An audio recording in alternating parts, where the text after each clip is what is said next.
Please sit down.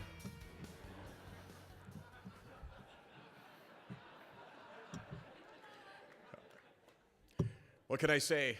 Ivy said to me moments before she went up, she said, "They're going to love me way more than they love you." And she was right. Who could argue with that? Folks, but I get to speak, Ivy, and you don't. Can I say? My name is Michael Landsberg, and I host a show on TSN called Off the Record. And the reason probably why I'm up here tonight is because of that. Because we tend to reward people who have exposure and who have platforms for doing what many, many people do. And I'm here to say thank you to the Royal. I'm here to say thank you to Andrew Jensen, who nominated me. Andrew Jensen taught me something really important. He taught me the value of what it is that I get to do all the time. Because Andrew Jensen was on Off the Record a couple of years ago, and he was talking about his experiences with depression and his experiences with suicidal thoughts. And as I was listening to him, I realized how inspired I was by him. So Andrew, thank you for doing that. Thank you for nominating me for this award. I've suffered from depression pretty much every day of my life since 1998. But I'm here to say I suffer from depression. I'm on medication. I'm not ashamed. I'm sick, and I'm not weak. And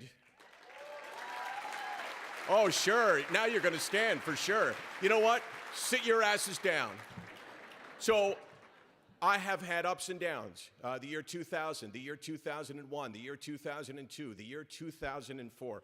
Wait a second, those are the wrong years. Those are the years the Maple Leafs beat the Sens in the playoffs. I'm sorry, folks. I just get those. See, there was one. Woo! I'd like to say what an honor it is to be here with Daniel Alfredson. But no more to be here with Daniel Alfredson than to be here with Ivy and to be here with all the other award winners. Just because he plays hockey and just because I work on television doesn't mean what we do is any more significant or less significant than anyone else. I'd like to speak to one person here tonight. One person. And you know who you are. And this is one person who is still suffering in silence. This is one person who still has not shared, who feels shame and embarrassment and fear for coming out and opening up.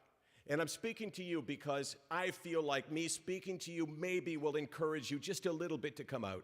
You know, every time I speak, I give my email address, and I say, there will be someone who over the course of the next day messages me and says, I've never told this to anyone. michael.landsberg@bellmedia.ca. That's where I can be reached. And I will get an email from at least one of you that says, help me find the strength to come out and share. And that's why I do this. I do this because for some reason there's a value in it. I do not see myself worthy of any of the praise that I receive. I am not brave. I am not courageous. This took no courage for me in any way. I was never afraid. I was never embarrassed. I was never ashamed to say I suffer from a mental illness. But the value of it is extraordinary. You know, I'm here to some extent to talk about the times when I'm struggled. But I'm also here looking out at the audience, and I get to say what a joy I have in my life. My daughter Casey is here with me right now. She was estimated to be 15 years of age by someone at our table. She's 27 years of age. But hey, I know you're thinking I'm 32, so there you go. But seriously, it's an extraordinary journey that I have been on since 2008. The interview with Stéphane Richer changed my life. Stéphane Richer, two-time Stanley Cup champion for the cheating Montreal Canadiens and the New Jersey Devils. Yeah, what, I can't make any friends here at all? Okay, I'm not a Sens fan, I'm not a Leafs fan. I am a Leafs fan. Oh, shit, I blew that. But let me tell you that when Stéphane Richer came on Off the Record, we talked for maybe 90 seconds, folks. Maybe 90 seconds. And afterwards, the next day, I got emails. And normally the emails that I get go something like, hey, Landsberg, you suck. These did not say this. These were all saying the same thing.